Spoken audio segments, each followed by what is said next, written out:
So hello everyone. So I've played through Shining Stars 3 on my stream recently, and I had a lot of stuff to say about the game. So I decided that after everything has been said and done, I would say, okay, let's make a little review of the actual game.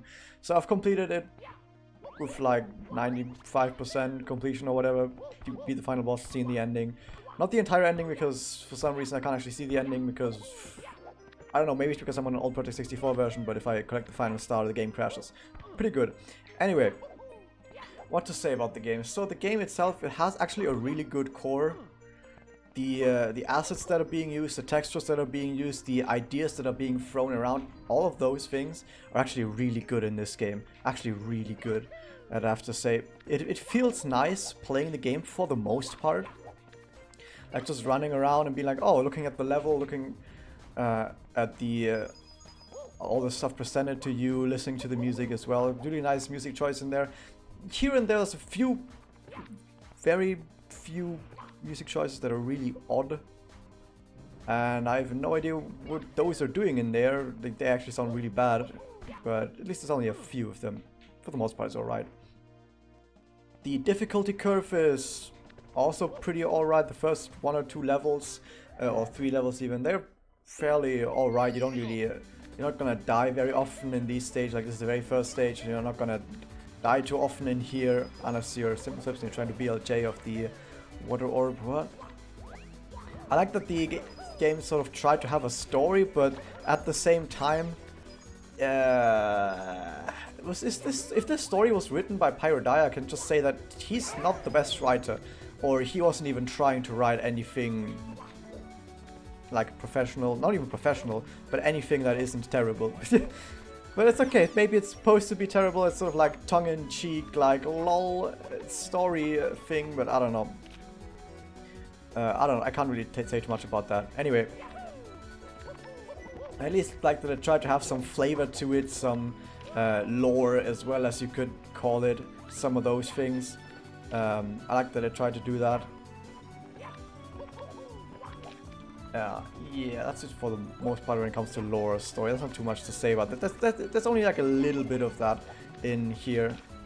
So it's not really getting in your way, obviously. There's not like really high intense cutscenes where a lot of shit happens. It's not requiring you to talk to a lot of stuff. You can just ignore all of it. What I do like about the game is that it does have some really nice hints of actual game design.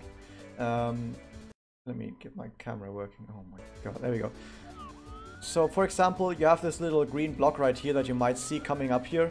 So you stand on the block and look downwards, because that's the only place you haven't looked at from going to this block. And then you see the star down there. And I'm pretty sure that's 100% deliberately placed there, so that you can see the star down there when you jump on that green block.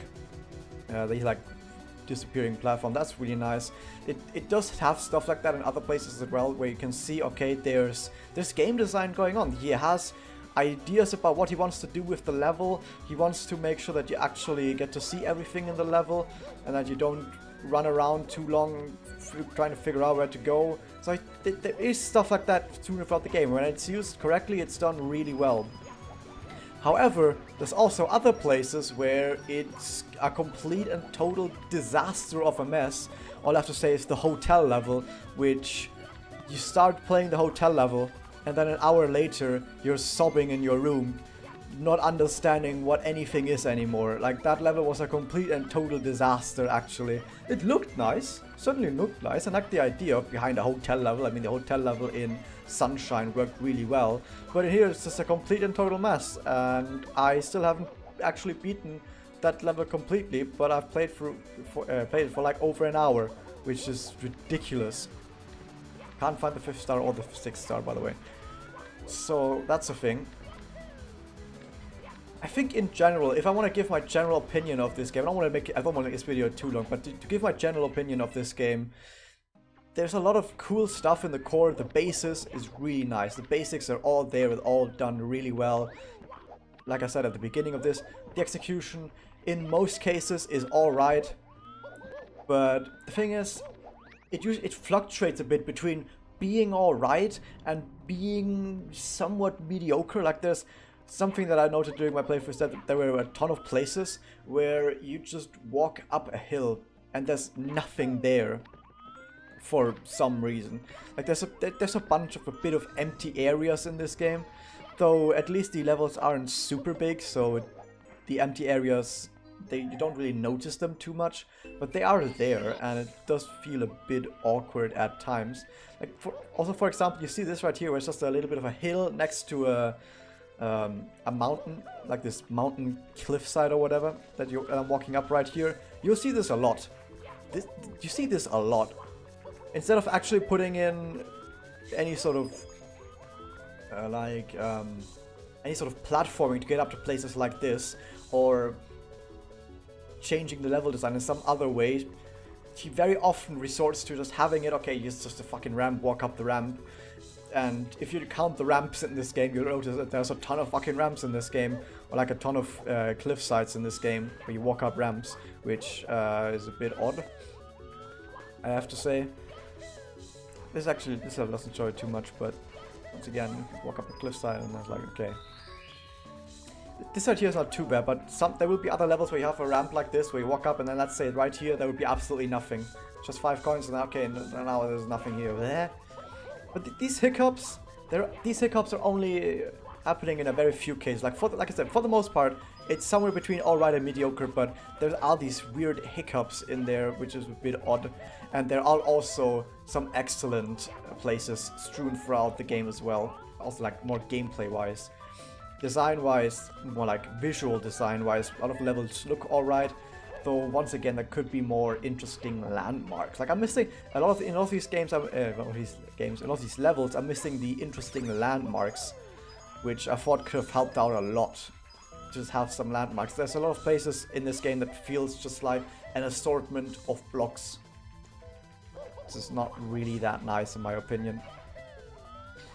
But yeah, if you compare this game to other Super 64 ROM hacks, it's actually one of the best ones out there probably right now, I would say. But then again, actually it's not that big of a hurdle, because most ROM hacks are absolute garbage. So if you make something that's not absolutely terrible but is fairly competent in some places, you end up with something that compared to all the other stuff is really good. So that's something to have said. So if you play a lot of other Super 64 ROM hacks, you should definitely check this one out. This is among the better ones, definitely. But it does have its hiccups, and you will see some really weird shit every now and then. There's also some really odd choices in game design every now and then. Like, for example, there is a stage where... Which one was that? I can't think of which stage that was. There's a stage where you are in a cave that's like flooded with some water at the very bottom, and you can rise the water all the way up to the top of the cave. But the thing is, there's some other side areas to that cave. And if you rise the water all the way up to the top of that cave, and then you swim to the side areas, you'll actually see that the water is only in that main room. And once you go to that side area, you'll just pop out of midair, and you look next to you and there's like a giant wall of water. Like, what? Like, the water just stops and then you fall out. And it's very obvious that's not quite intended, because it looks a bit odd if you look backwards into the room. And you can also use that to skip the vanish cap, which is good, because there's a lot of stars in there that are supposed to require the vanish cap. But there's one of the side areas that you're supposed to go to with the vanish cap. You can just go there by rising the water level and then swimming to that side area, which skips the vanish cap and breaks the game in some cases. So that's a bit odd. There's also something else, like probably the biggest mistake that this hack does is, well, first off, it actually does something really well. It shows you a bunch of stuff where it's like, okay, this is how the game works, these are the rules of the game. If you see a purple swirly, there's something important here. Most of the time there's a warp here. Purple swirly means warp. And then there's a bunch of time where there's like 1 or 2 places in there where the purple swirly doesn't mean warp, even though it has meant warp like 20 times before that. But I mean, those are fairly obvious that it's not a warp but something else. Like, it's supposed to show you that, oh, below the water here there's a secret passage, and that's why there's a swirl here. Okay, if you're swimming you can't warp anyway, so it was very obvious that it wasn't a warp.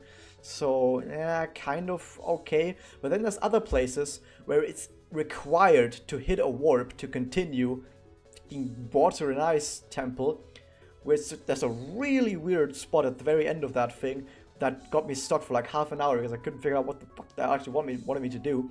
Turns out there's a warp there, but there's no purple swirly for it, and even if you know it's there, it's really hard to hit because you're on a boat that's on the water and you have to kind of tip the boat a bit in a specific spot to actually be able to hit the warp, and even then it kind of doesn't work half the time, and there's no purple swirly there to show you that there's a warp.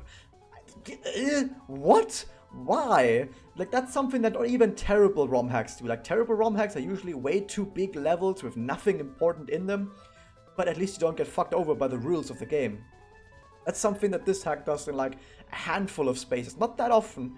This is a fairly long ROM hack at 132 stars with a ton of levels in them, and it only does it a handful of times every now and then. But whenever it does, it really jumps at you, because you see all this other stuff that's fairly well done, it's fairly alright, and doesn't really annoy you at all. Like, the difficulty curve is also alright for the most part, but then there's just these tiny bits in there where it's just like, what?